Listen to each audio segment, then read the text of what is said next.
Amigos, amigas, bienvenidos, bienvenidas a Cuestión de Enfoques. Soy Miguel Cálix Martínez, estamos en ICN, Una Nueva Conciencia, nuevamente con ustedes, para hablar de los temas que hacen portadas y titulares en medios de comunicación, como los de ICN.digital, sobre los cuales hay distintos puntos de vista, perspectivas, opiniones, enfoques. Vamos a hablar sobre la coyuntura político-electoral. No podemos escapar de esta situación que, como usted sabe, nos tiene pendientes de las decisiones que se toman o no se toman en el Congreso Nacional, pero también de los movimientos que como ajedrez hacen los distintos partidos políticos cuando se acerca cada vez más el tiro de salida o la largada o el banderillazo para el proceso primario, las elecciones. Una vez que arranca este proceso electoral, es una carrera con postas que primero se detiene en las primarias y luego nos lleva a las generales de noviembre. Y para hablar sobre este y otros temas del acontecer político y social nos acompaña el buen amigo, el abogado Juan Carlos Barrientos, analista, comentarista de la situación del país a nivel nacional y también de temas internacionales. Saludos, Juan Carlos, muchas gracias por acompañarnos en Cuestión de Enfoques. Hola, Miguel, muchas gracias por la invitación y contento de estar nuevamente en tu gustado programa de análisis. Bueno, Juan Carlos, a mí me gusta siempre compartir con el abogado Juan Carlos Barrientos. Hemos estado en distintos foros presenciales y virtuales y vamos a hacer como que estuviéramos en una de esas amenas tertulias que tenemos con otros amigos, porque lo que ocurre fuera de aquí, de este estudio de televisión o fuera del set de su casa donde nos acompaña el abogado Barrientos, uno podría hacerse el desentendido, pero es difícil. Es difícil y no nos referimos al hecho de consultar o no de los medios de comunicación, sino porque cuando uno cree que los actores políticos y sociales de nuestro país no nos van a sorprender, pues ocurre algo que nos sorprende y nos obliga a comentar y en algunos momentos a cuestionar o a reflexionar hacia dónde nos llevan los actos de los políticos. Juan Carlos, yo esperaba que esta semana que que está terminando, íbamos a tener ya aprobado el presupuesto para las elecciones primarias. Van a hacer una serie de gastos. Sin embargo, el Congreso de último minuto empezó a discutir el contenido de una norma ahí, aún ya dándose por hecho la revisión de este presupuesto. ¿Por qué crees, Juan Carlos, tú que tienes experiencia en el ámbito político, que conoces, has estado de cerca asesorando figuras políticas, por qué crees que se ha retrasado esta aprobación? ¿Es porque tenemos suficiente tiempo o es porque se está buscando tiempo para hacer algo más? Bueno, la verdad de las cosas que esto habría que diseccionarlo en varios aspectos. En primer lugar, es un presupuesto ultra sobredimensionado. En ningún proceso electoral interno se había pedido tal cantidad de dinero. Son casi más de 1.700 millones de lempiras los que el órgano está pidiendo y no tienen claridad de los conceptos por los cuales están pidiendo ese presupuesto, en qué lo van a invertir, en qué se va a ir tan grandiosa cantidad de dinero.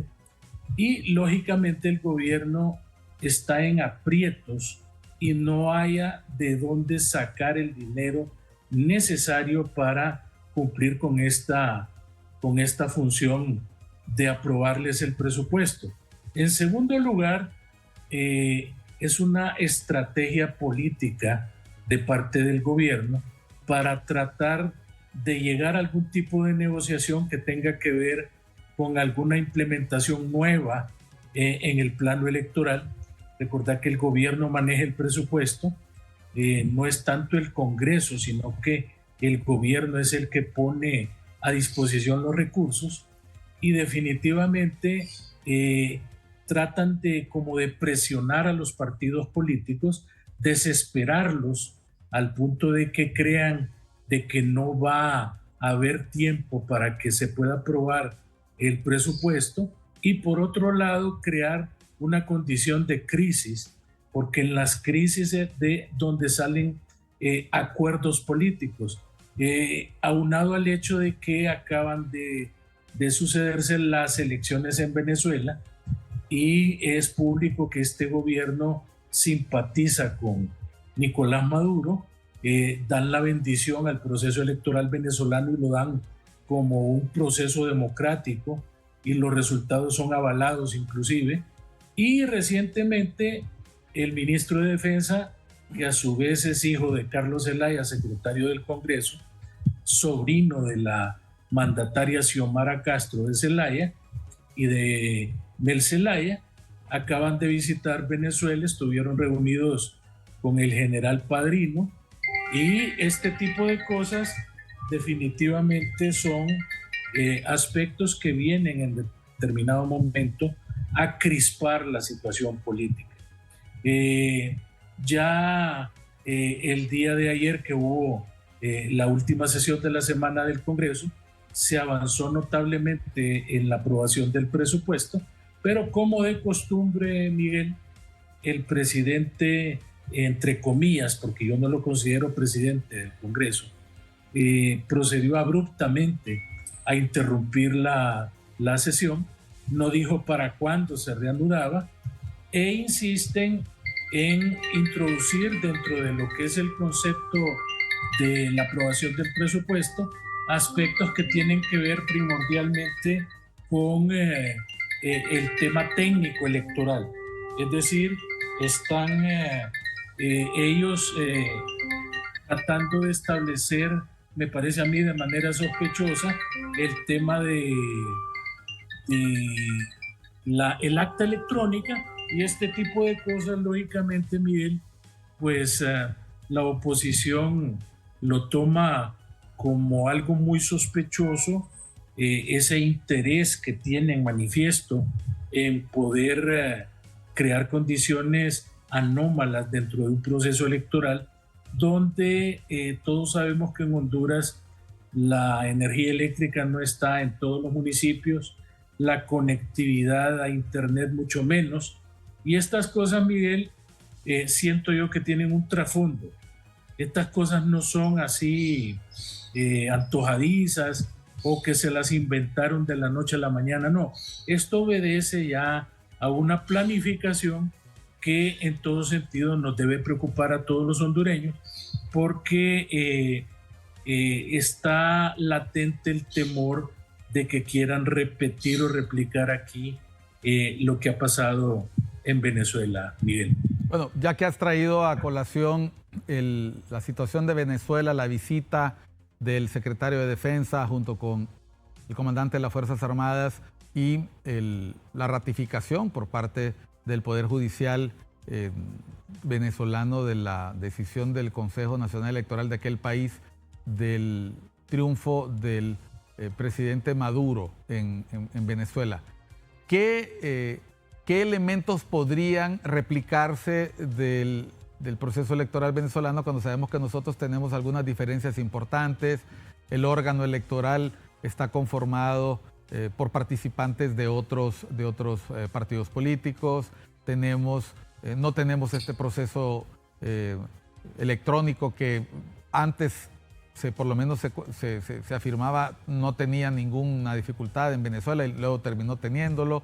Nosotros sí tenemos como un respaldo físico actas que no se han mostrado en Venezuela, que en el caso nuestro parecieran ser la manzana de la discordia. ¿Cómo se va a transmitir esta información? ¿Cómo se va a elaborar?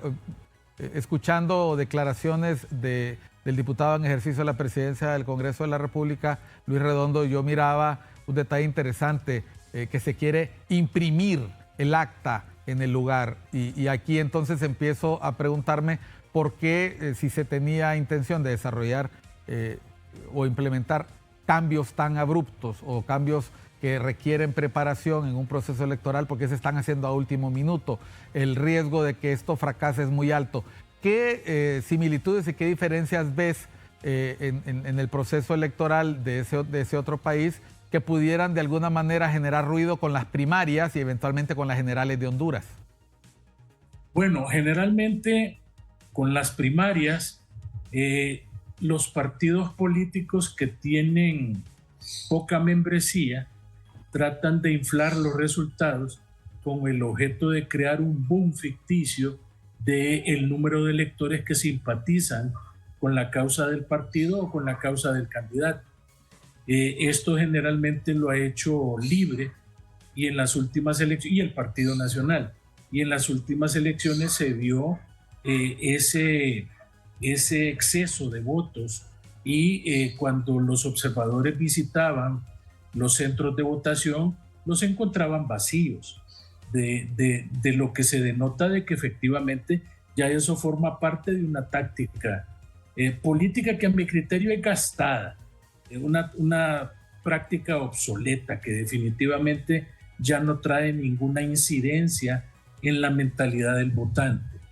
Luego, en Venezuela, si bien es cierto la votación es electrónica, lo cierto es que es bien difícil el hackeo de una máquina electrónica. El problema, Miguel, no está en la máquina donde ejerces el sufragio, sino que el problema está en dos cosas, Miguel. Primero, en la transmisión de los resultados, porque ahí es donde está la trampa, en la transmisión de los resultados. Aquí en Honduras, recordá, Miguel, que en varios procesos, principalmente en el último proceso y en el antepenúltimo, se caía el sistema, pasaban varias horas sin que hubiera sistema. Al no haber sistema no podía haber transmisión de resultados. Yo recuerdo que en la elección donde ganó Pepe Lobo, con bombos y platillos promocionaron de que iban a haber unos teléfonos especiales que iban a tener inclusive una frecuencia especial que iba a ser proporcionada por Tigo y por Claro, para que el secretario o presidente de cada mesa, haciendo uso de ese teléfono, llamara al centro de acopio donde se iba a hacer el escrutinio para notificar el resultado. Eso resultó un desastre, porque los teléfonos funcionaron solo al principio, después dejaron de funcionar, y entonces llegamos al punto donde las emisoras de radio desde cada municipio del país empezaron prácticamente a hacer la notificación del conteo de las votaciones por mesa, y entonces hemos llegado a la conclusión de que el talón de Aquiles de un proceso electoral como en Honduras está en la transmisión del resultado y posteriormente en el escrutinio. Porque fíjate, Miguel, de que aquí en Honduras no se cuentan votos como debería de ser lo correcto. Aquí lo que se cuentan son actas, y entonces lo que se remite al órgano electoral son las respectivas actas, y a medida que las actas van llegando las van sumando. Pero si el acta va llena de errores, va llena de muertos, va llena de votantes que están votando en otra mesa, eso no lo revisan en el órgano electoral, porque ellos dan por buena el acta que les están mandando desde cada centro de votación. De tal suerte entonces que una de las diferencias notables es que en Honduras por lo menos nunca se han escondido las actas, y al final ha resultado un desparpajo con las actas y han tenido que proceder a hacer reconteo de las actas y verificaciones, etcétera. No ha sido tan escandaloso como en Venezuela, de que no permiten las actas, donde dictatorialmente el órgano electoral dice ganó Maduro y punto, y no estamos enseñando las actas, y después viene el Tribunal Supremo y dice es cierto, ganó Maduro y punto. Ese tipo de cosas, gracias a Dios, en Honduras pues todavía no ocurren, pero sí, Miguel, puede venir una tecnología cubana, venezolana, inclusive hasta china, para de repente poder hackear el sistema de transmisión de resultados y lógicamente intervenir el tema de las actas, y de eso se pueden prevaler para el día de mañana darnos gato por liebre. Por otro lado, hay fundado temor de que no haya una solidaridad de parte de la representante del Partido Liberal con la representante del Partido Nacional frente al representante del Libre, que va a ser este muchacho que le fue a meter fuego a la Embajada de los Estados Unidos, Marlon Ochoa, que actualmente es ministro de Finanzas. Y él, lógicamente, va al ente electoral definitivamente sin una mácula de independencia o de actuar con ecuanimidad, porque evidentemente él va a querer que todo lo que se haga ahí tenga que ver con Rixi Moncada, que es su candidata, y él no lo disimula, y este tipo de cosas también pueden el día de mañana venir a crear conflictos ahí a nivel electoral. Lo otro es el tema de los suplentes, Miguel, que de dedo el señor Redondo los escogió a todos. Ahí prácticamente los suplentes responden a los intereses del señor Redondo, y ya todos sabemos a quién responde el señor Redondo en cuanto al tema político. De tal manera, Miguel, que a mí lo que me da confianza es que todo lo que tenga que ver con temas electorales, la Constitución dice que tiene que ser aprobado por mayoría calificada de 86 votos. Ya sabemos que el partido de gobierno no reúne esos 86 votos, y sabemos que ahora más bien ha quedado diezmada la bancada con la salida de varios diputados que han emigrado por la forma dictatorial, familiar y caudillista como manejan ese partido. Así que fíjate, Miguel, que te quería comentar, y eso tú bien lo sabes, que en Europa no confían mucho en el tema de la máquina electrónica para votar, y lógicamente con el acta electrónica. Alemania tiene varios estudios donde han demostrado, y Alemania es el país más desarrollado que hay en Europa, que el sistema antiguo, el sistema entre comillas primitivo del voto normal que nosotros conocemos, depositado en urna, y las actas en físico, son más representativas de lo que pueda ser el esclarecimiento de la verdad el día de mañana, que se pida un reconteo de la votación. Y lo único que creo yo que habría que afinar es el hecho de que esas actas, para evitar lo que pasó con la oposición en Venezuela, sean actas que la misma copia que en la mesa le den del acta a los representantes de los demás partidos tenga exactamente la misma calidad de validez que el original, de manera de que el día de mañana que haya que confrontar actas, el acta que se llevó el representante, por ejemplo, del Partido Liberal, sea original, y que el día de mañana no lo cuestionen y digan, no, esa acta no es original, la única que vale es la que se mandó al Consejo Nacional Electoral. De esa forma se puede establecer la pureza del proceso de entrada.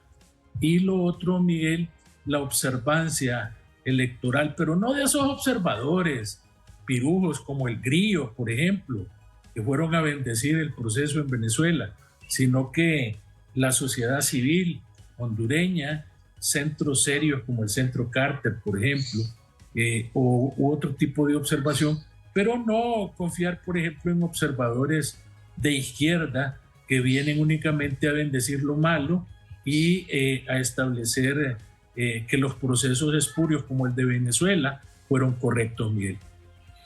Bueno, y aquí has respondido a mi pregunta. ¿Qué aspectos en común y diferentes hay en los procesos electorales que deben llamarnos a la reflexión? Vamos a ir a una breve pausa para conversar a la vuelta de los 3 procesos electorales primarios. Los partidos políticos van a elecciones primarias. El Partido Liberal, el Partido Nacional y el Partido Libertad y Refundación. ¿Cuáles son los aspectos que desde tu mirada, que conoces del tema político y cómo se maneja el día de hoy, los entretelones que anteceden el día del proceso, el día de la elección, cuáles son los aspectos que deben captar la atención del público? ¿Qué diferencias vamos a ver en cada proceso electoral? y muy particularmente, ¿qué puede pasar si en cada uno de estos procesos hay cuestionamientos o hay dificultades? Lo hemos visto en procesos anteriores, candidatos que pierden en Libre, en el Partido Liberal y en el Partido Nacional, que se quejan de la elección, que se quejan que les han hecho fraude a alcaldes, diputados, precandidatos presidenciales. ¿Qué cualidad puede o no puede tener el próximo CNE y el próximo Tribunal de Justicia Electoral para darle tranquilidad a estas personas en caso de que existiera un inconveniente como el que ha ocurrido en otras elecciones? Volvemos pronto a Cuestión de Enfoques con el abogado Juan Carlos Barrientos, analista político experto en temas nacionales.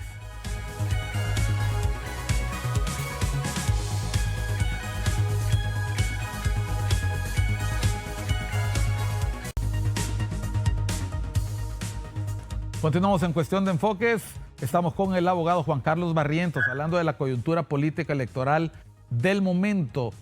Vamos a elecciones en los próximos meses, 6 meses que nos depararán una serie de insumos noticiosos, elementos para el debate y para la tertulia. Esos cafés van a estar muy animados, Juan Carlos, cuando los amigos y las amigas digan, bueno, abogado, ¿usted qué opina de lo que está pasando en el CNE? ¿Qué opina de lo que va a pasar en las elecciones primarias de su Partido Liberal, en las de los opositores nacionalistas o el oficialismo de Libre? Las elecciones primarias del 2008 se consideraron en su momento las peores elecciones primarias de la historia reciente del país. Nadie quedó contento. Luego vinieron las del 2012 y tuvimos quejas en los 3 partidos. Algunas más sonadas, otras menos sonadas. Luego vinieron las del 2017 y la misma historia. Hubo quejas en el Partido Liberal y en el Partido Libre. Menos en el Partido Nacional que supo acallar las voces críticas. Pero en el caso de las elecciones del 2021 también volvimos a tener quejas. Incluso algunos precandidatos de Libertad y Refundación terminaron en las filas del Partido Liberal y volvimos a tener este inconveniente de que los perdedores siempre se quejan de la calidad del proceso. ¿Por qué? Porque quienes están en la mesa, en la Junta Receptora de Votos, son representantes de movimientos internos. Y no siempre esos movimientos internos tienen presencia en todas las juntas receptoras, antes mesas electorales receptoras, y no todos los partidos y movimientos, hablé al inicio del partido porque en la general les ocurre algo similar, tienen suficientes miembros para colocar en las juntas receptoras. Es decir, ni hay suficientes candidaturas, ni hay suficientes personas en la mesa, pero donde sí hay suficientes personas es en el TSE, Tribunal Supremo Electoral, y en el Consejo Nacional Electoral. ¿Qué confianza producen en cada uno de los partidos esos representantes en las mesas y luego en el CNE las representaciones partidarias que van a hacerse cargo de ser la última persona en decir algo si algo sale mal? Bueno, Miguel, antes yo quisiera expresar mi criterio en cuanto al financiamiento de las elecciones internas y primarias, porque son elecciones internas porque van a elegir a las autoridades de cada partido, y primarias porque ahí se van a elegir los candidatos que van a ocupar las planillas para presidencia de la República, diputados al Congreso y alcaldes municipales. Mira, Miguel, yo recuerdo que hasta la opción B, que fue un parto que hubo para la elección del ingeniero José Simón Ascona del Hoyo con Rafael Leonardo Callejas, los partidos políticos antes de eso elegían a sus candidatos en convenciones, y en esas convenciones se insultaban, se gritaban, habían acuerdos, habían pactos, y finalmente salía ungido un candidato al cual todo el mundo apoyaba. Y la diferencia fue de que con la opción B, al surgir varios candidatos que no se podían poner de acuerdo, tanto en el Partido Liberal como en el Partido Nacional, se les ocurrió la idea de ponerlos a competir a todos en el proceso electoral general, y que el que sacara más votos, ese iba a ser el candidato de cada partido, y sumándole los votos a todos los que participaban, se le acreditaban al partido. Desde ahí, Miguel, siento yo que el asunto se arruinó y alguna gente va a decir que yo soy antidemocrático por lo que voy a decir, pero a partir de ahí los partidos eligen en elecciones primarias y en elecciones internas tanto a sus autoridades como a sus candidatos a cargos de elección popular, y el Estado financia estas elecciones tanto internas como a cargos de elección popular. Esto me parece una barbaridad, algo tremendo, porque ese montón de millones que cada proceso electoral van aumentando, hasta llegar a esta fabulosa cantidad de hoy, de 1.700 millones de lempiras, el Estado no tiene, Miguel, por qué sufragar esos gastos. Eso debe ser obligación de cada partido político. El Estado únicamente sufraga la deuda política a través de pagarle a los partidos cuando van al proceso general, ya con sus candidatos electos, una cantidad de dinero por voto sufragado. Esto, Miguel, lógicamente viene en comodidad de los partidos políticos porque se les asignan cantidades de dinero para que puedan llevar a cabo actividades, entre comillas, de capacitación política, etcétera, etcétera, y definitivamente causa un tremendo daño a la economía del Estado, porque este dinero que se está invirtiendo en las elecciones perfectamente podría ser utilizado, Miguel, para hospitales, para escuelas, etc. La pregunta que me hacías es, ¿qué credibilidad hay en estos procesos? Bueno, Miguel, yo te puedo hablar, por ejemplo, de lo que pasa en el Partido Liberal. Lo que se hace es que una vez que se produce la inscripción de los diferentes movimientos que van a participar en el proceso interno y de los candidatos que llevan para los cargos, tanto de autoridades del partido como cargos de elección popular, se conforma lo que se llama una comisión que va a reglamentar y regir el proceso. Se hacen unos reglamentos especiales para cada proceso y en esa comisión hay un integrante de cada uno de los movimientos internos que está participando. Si hay 5 movimientos internos, pues habrán 5 candidatos más el representante del Consejo Central Ejecutivo del Partido Liberal. Estos son los que van a verificar, supervisar y dirigir el proceso electoral interno. Cada uno de los movimientos tiene derecho a tener un representante en la mesa, pero como tú bien dices, hay movimientos que son de maletín o hay movimientos donde se ponen de acuerdo un miembro de la mesa con el otro y de tal manera de que unen sus esfuerzos para favorecer a un determinado candidato. Esto es sumamente difícil, Miguel, de poder controlar porque ese ponerse de acuerdo entre 2 o más candidatos de movimientos internos en una mesa, no lo vas a poder resolver a menos que tu representante sea una persona moral, que tenga principios y valores, lo cual en estos tiempos y en otros tiempos es sumamente difícil de poder obtener. Y lo otro, estos procesos no tienen la supervisión directa del órgano electoral. En el proceso general, el órgano electoral tiene observadores, tiene gente que está ahí vigilando el proceso, tiene custodios electorales y toda una parafernalia que implica también de que hay un control, aunque sea atenuado, pero hay un control del proceso. En la interna es sumamente difícil.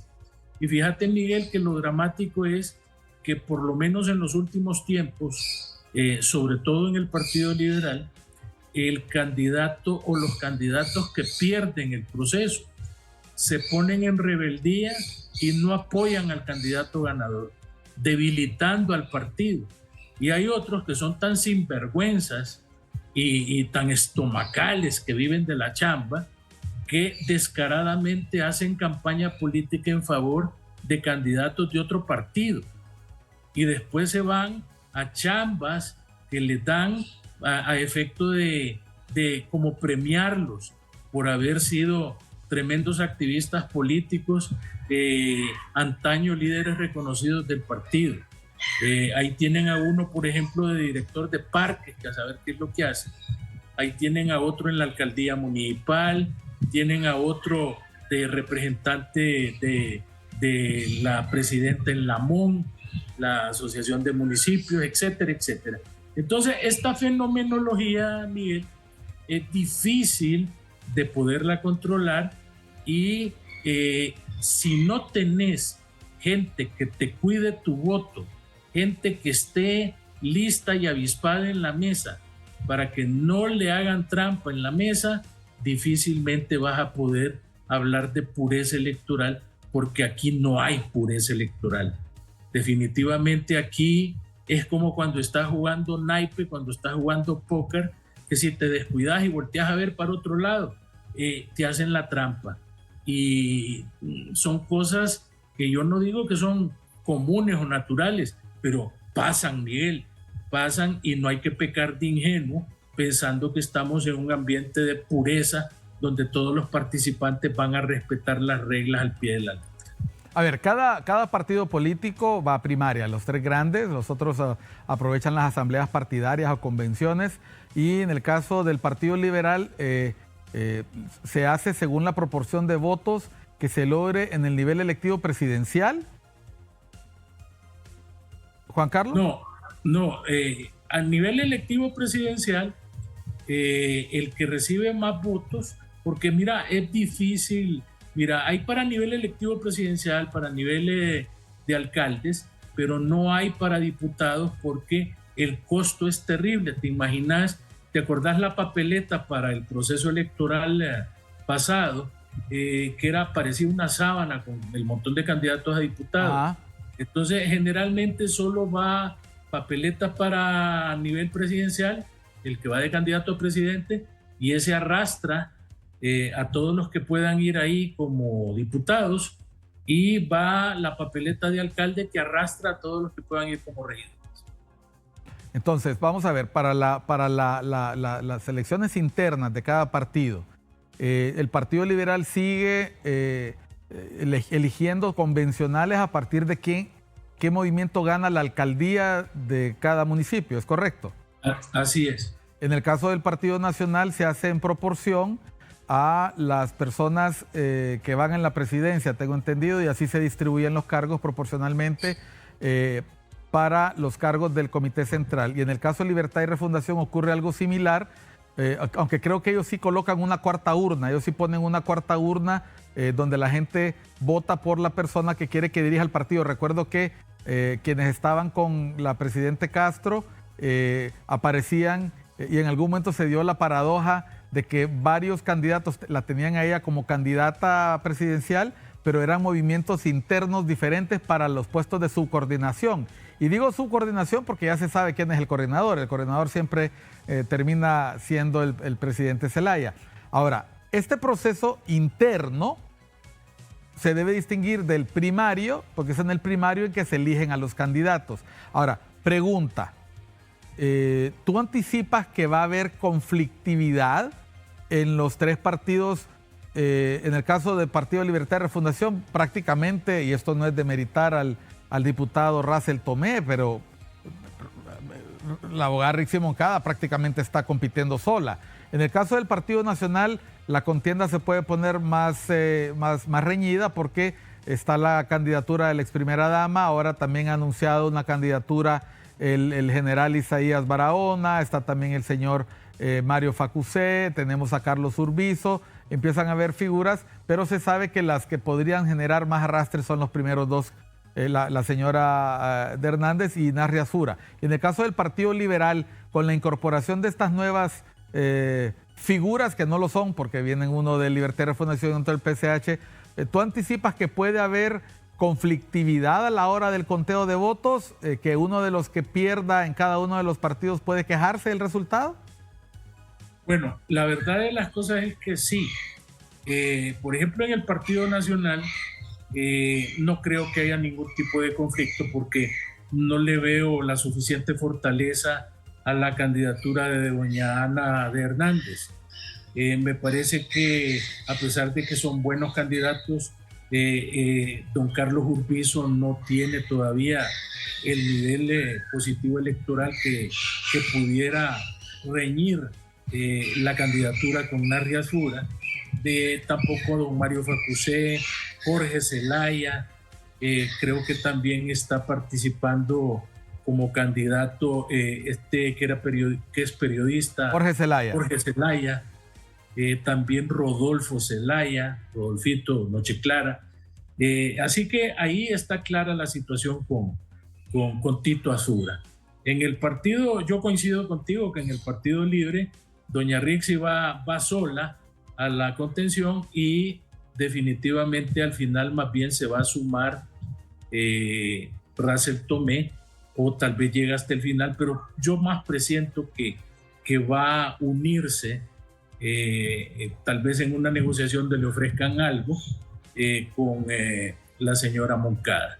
Ahora, en el Partido Liberal el problema lo veo yo principalmente con Jorge Cálix y con Salvador Narrala, porque Narrala tiene ya varios periodos de estar aspirando, tiene un núcleo grande de seguidores, a pesar de que en determinado momento él ha tenido inconsistencias, es una persona que todavía tiene reconocimiento por un fuerte sector de la población, porque lo ven un hombre honesto que puede venir en determinado momento a recomponer la gobernanza en el país, principalmente porque él ha denunciado hasta la saciedad que fue víctima de un engaño, fue víctima de una ingenuidad política donde le prometieron un montón de cosas, principalmente Mel Zelaya,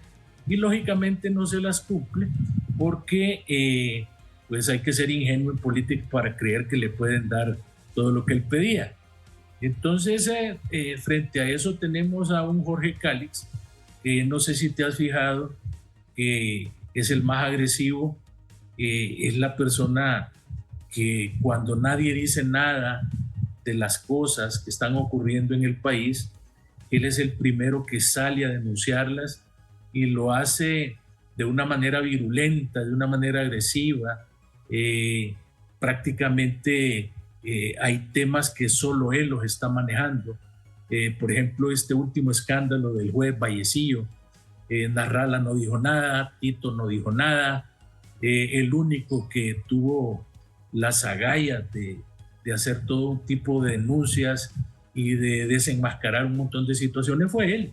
Y así ha venido constantemente con cualquier cantidad de temas donde pareciera que la única persona que tiene interés serio de hacer oposición política frontal es él. Entonces también está Maribel Espinosa, es una abogada seria, comprometida. Sin embargo, la mayoría de los cuadros que tiene son de Luis Zelaya o eran de los que andaban con Luis Zelaya.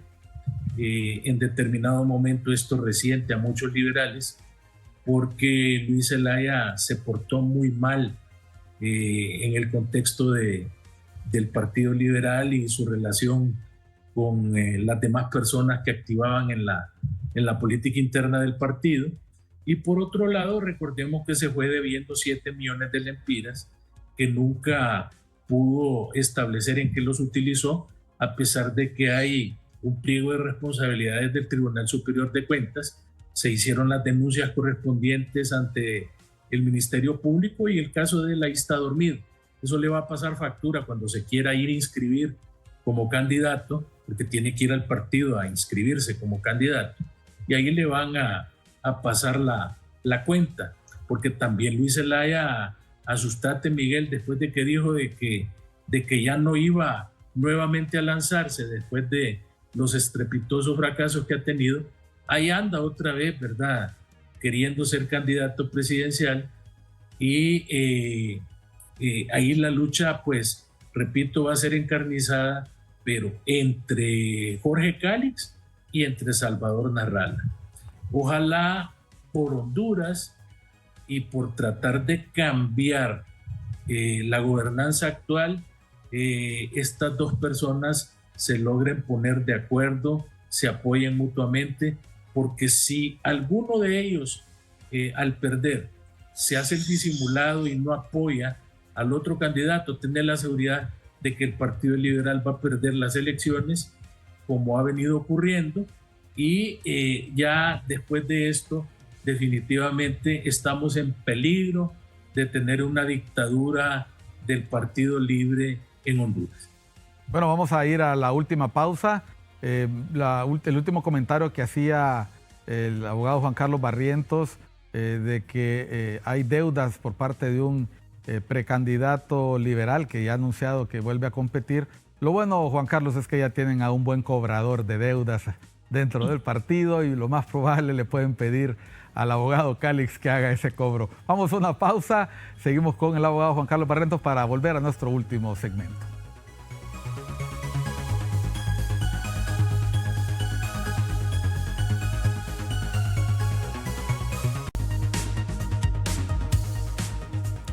Entramos en el segmento final de Cuestión de Enfoques. Estamos con el abogado Juan Carlos Barrientos hablando sobre la coyuntura política del país que en este momento gira alrededor del tema electoral. En el segmento anterior habíamos hablado de cuáles son las características que van a tener los procesos primarios. Ya el abogado Juan Carlos Barrientos nos ha explicado cómo lo ve él desde su perspectiva de un observador, un comentarista permanente del panorama del país.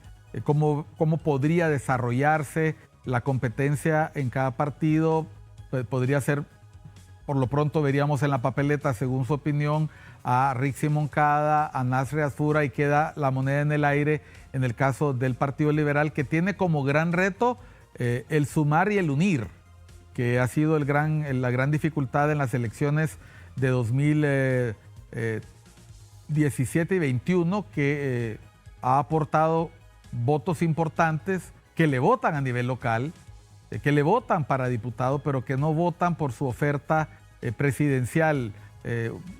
300,000 votos, 400,000 votos en la de 2017-21 que se fueron para el que votaba contra el Partido Nacional principalmente, porque sí se ha decantado el voto. La aspiración del Partido Liberal esta vez es capitalizar el descontento popular tanto contra el Partido Nacional como contra el partido de gobierno. Hablemos del árbitro.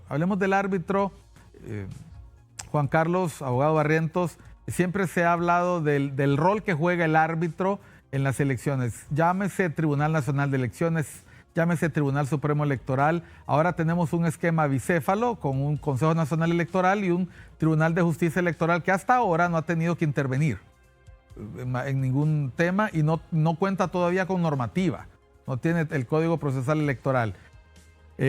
Ahora en septiembre asumen las nuevas autoridades de este Consejo Nacional Electoral. ¿Cómo prevé Juan Carlos Barrientos, un profundo conocedor y observador de cómo se ha venido moviendo la dinámica en este órgano colegiado, cómo piensa que se puede desarrollar la relación entre los nuevos concejales? ¿Se darán votaciones 2-1? ¿Lograrán consensos, unanimidad para algunos temas? ¿O vamos a ver un Consejo Nacional Electoral crispado, con mucha discusión interna que trasciende a la calle, a los medios de comunicación? Bueno, yo veo, por ejemplo, analizándolos uno por uno, en primer lugar, veo que Marlon Ochoa es una persona altamente agresiva, es una persona que tiene tendencia a crear conflictividad donde está, es una persona que en determinado momento va a crear ahí en el órgano electoral alguna condición de querer imponer algún criterio. Y por otro lado está Ana Paola Hall, que ya viene de estar 5 años ahí en ese proceso, que le tocó prácticamente compartir responsabilidades con Rixi Moncada, que ahora viene de candidata, y Ana Paola es una persona que tiene un carácter suave, no es una persona virulenta, ni es una persona que tiende a estar saliendo en los medios de comunicación a cada rato. Me parece que es más cerebral. Y está el caso de Cosette López Osorio, que en tiempos de Tito era la secretaria municipal. Ella tiene estudios de maestría en Derecho Constitucional, pero que no tiene la más mínima experiencia en materia electoral. Tito la ha puesto ahí más que todo por la confianza que le tiene, por el hecho de haber estado como secretaria municipal durante 8 años, y creemos que van a haber muchas discusiones, van a haber zafarranchos a lo interno de ese órgano electoral, y confiamos en que las personas que están asesorando, que están detrás de cada uno de estos candidatos, puedan tener la suficiente prudencia de no comprometer el proceso electoral, porque tampoco Marlon Ochoa es una persona que tiene experiencia en materia electoral, así como tampoco la tuvo Rixi cuando estuvo de representante del Partido Libre en el órgano electoral. Sin embargo, son personas de carácter fuerte, que en determinado momento pueden realizar cualquier intento de influenciar. Pero Miguel, yo siempre he dicho lo siguiente: definitivamente los miembros del órgano electoral responden a intereses que no son los intereses de ellos como representantes. Cada uno de ellos responde al interés de una facción del partido político que representa. Cada uno de ellos tiene un padrino que en determinado momento negoció que los nombraran en el seno del órgano electoral. Y hacia allá va a ir dirigida entonces la lealtad, el sacrificio o la entrega que ellos puedan hacer en el seno del órgano electoral. Y si los padrinos se ponen de acuerdo, Miguel, pues ellos se van a poner de acuerdo también entre sí, ¿verdad? Así que ahí va a depender de lo que los padrinos puedan lograr establecer como pacto político, la independencia que puedan tener ellos al momento de tomar decisiones. Pero yo siempre he creído que esta gente representa intereses que están atrás de ellos y hacen lo que les dice ese padrinazgo político. Juan Carlos, has introducido 3 elementos. Las características personales de cada uno y cada una de ellas, es decir, su talante, su forma de actuar, su proceder, la forma en que interactúan al público, que creo que en el caso de los 3 ya las conocemos, a Marlon Ochoa, al secretario de Estado Ochoa en sus intervenciones, en sus posteos en redes sociales, a Ana Paola Hall como funcionaria, porque ya lo ha hecho en el proceso electoral anterior, y también a la abogada López Osorio, que también era una figura recurrente en los espacios de opinión. Tal vez tú lo recuerdas para el proceso electoral del 2013-2012, cuando se postuló para diputada. La vimos entrando en debates muy interesantes con figuras de Libertad Refundación, con figuras de otro partido, y como tú lo dices, con una gran capacidad de debatir. Creo que los 3 tienen esa capacidad de diálogo, de debatir, y les va a tocar escucharse. Esa es una característica. Pero luego mencionas el conocimiento en materia electoral, en el que creo que la experiencia no suple el conocimiento. Porque lo que tuviste la experiencia, pero has necesitado asesores. Por lo tanto, mencionaste el rol de los asesores. Viniendo de partidos con una larga trayectoria electoral, seguramente cada uno de ellos tendrá asesores de peso que han sido o funcionarios del Tribunal Supremo Electoral en el pasado o miembros importantes de sus partidos en ese tema, que siempre se preparan para el proceso electoral. Y tercero, has mencionado los padrinos. Es decir, características personales, conocimiento y experiencia, asesores que pudieran acompañarles para tomar las mejores decisiones y padrinos que pueden imponer los puntos de vista de ellos. Si ese es el escenario, entonces estamos hablando de que hay más de 3 personas ahí. Realmente, estamos hablando de figuras atrás, figuras asesorando al oído y personas que pueden introducir. ¿cómo puede alterar esto o no la convivencia? ¿Cómo será la rotación, crees tú, de la vocería, de la titularidad del órgano? ¿Sabes algo? ¿Se ha anticipado algo? ¿O se van a tener que poner de acuerdo? ¿Se negoció en marzo? ¿O quién va a presidir en las primarias? ¿Quién va a presidir en las generales? ¿Qué te han dicho los pajaritos que vuelan por ahí?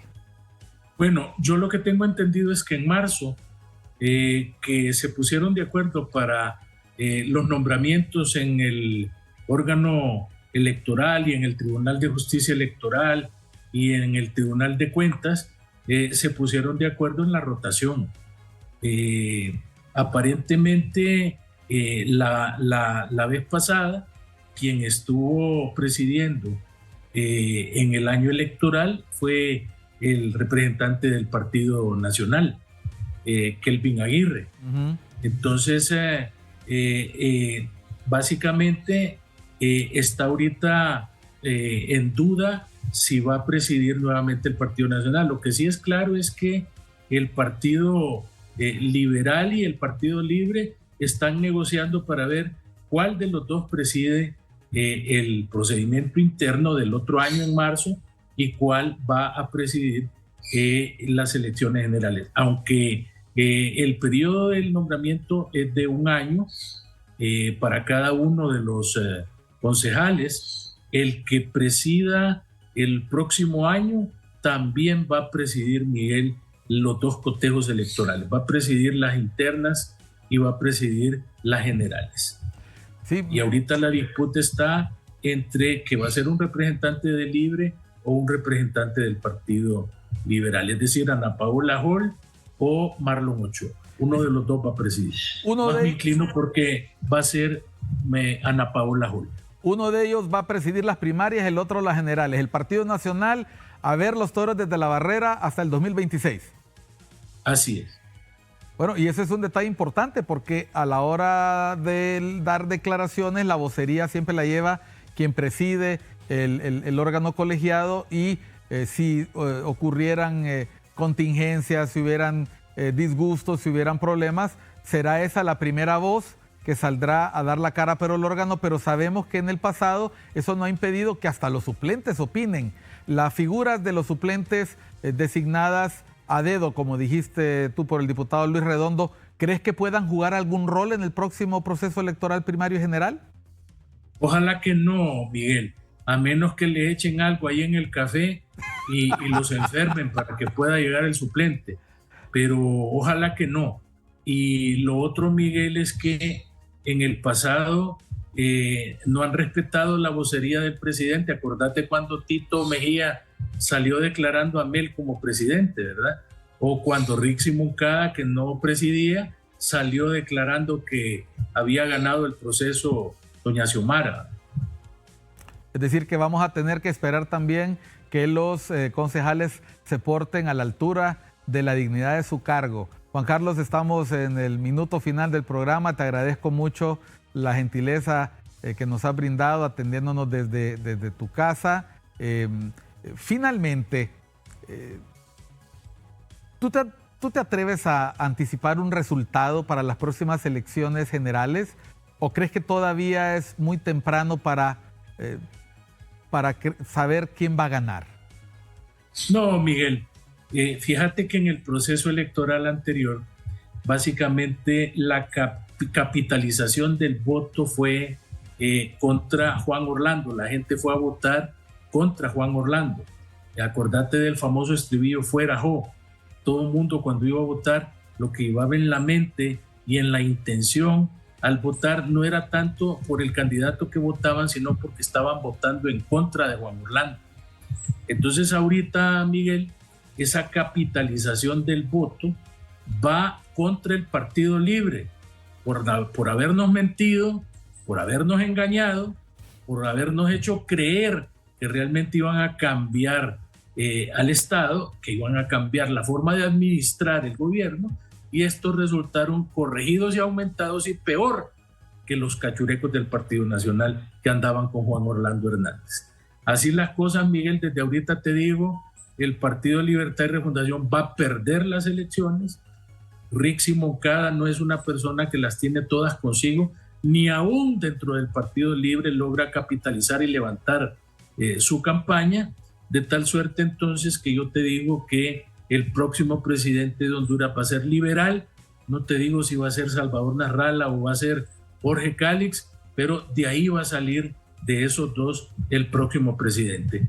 Tito Azura es buena persona, es una persona agradable, trabajadora, pero tiene el estigma de Juan Orlando Hernández encima, y no creo que el Partido Nacional se recupere tan prontamente de este problema que les heredó el expresidente, que está actualmente en una suite allá en Nueva York. Ok, línea final. Si Libre será el perdedor, ¿qué puede intentar hacer para revertir ese resultado? Bueno, utilizando o parafraseando a Juan Orlando Hernández, estos van a hacer lo que tengan que hacer para quitarse esa pijada encima. Así que harán lo que sea, lo que tengan que hacer para poder revertir eso, pero es difícil, Miguel. Es difícil. El descontento popular es enorme, y la forma tan hosca, brusca y nefasta con la que han gobernado, eso difícilmente el pueblo hondureño lo va a olvidar al momento de ir a votar. Bueno, gracias, abogado Juan Carlos Barrientos. Encantado de contar con tu participación, pendiente de esa conversación que siempre nos aguarda alrededor de una mesa con una taza de café. Saludos, Juan Carlos. Saludos y gracias. Bueno, esto fue Cuestión de Enfoques. Nos acompañó el abogado Juan Carlos Barrientos, analista nacional, conocedor de la coyuntura política, social, electoral del país. Usted ha escuchado, se ha atrevido no solamente a anticipar qué problemas podemos afrontar en los procesos electoral primario y general, sino quién puede ser, según él, el seguro ganador o el seguro perdedor de la elección. Perdedores, si puedo decir perdedores. Así que gracias por su atención. Esperemos que esta próxima semana sea grata para todos ustedes y que la siga disfrutando con ICM, una nueva conciencia.